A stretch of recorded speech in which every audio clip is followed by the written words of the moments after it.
Hey guys, it's Vernier. I wanted to show you guys a hand that I played earlier today where I took a line which is like super standard for me, but it's probably not one that you guys have by default.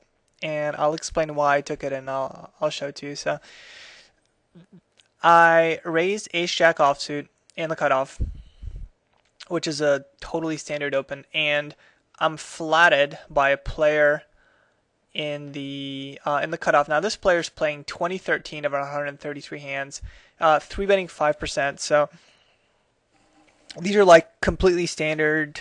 I call this the your card runners 2+2 tag type numbers player. So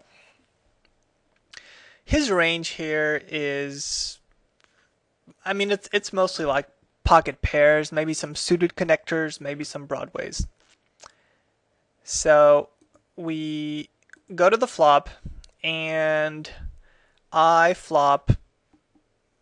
It's a great flop for me, but it's one where if I get action on this flop, my ace jack is not very good.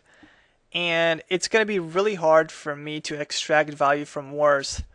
And I'm definitely not going to get three streets of value unless I'm just not going to get three streets of value from a worse hand probably here. So in this situation, I am either way ahead or way behind.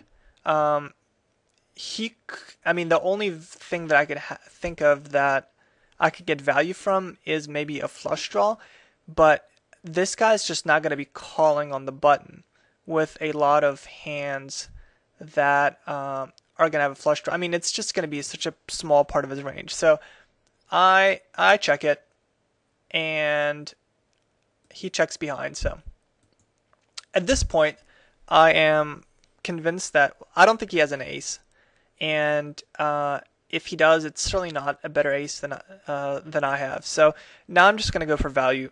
I bet 60 cents, and he flats.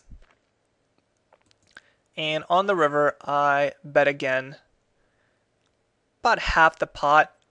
The reason I bet so little is that I just don't think he has much.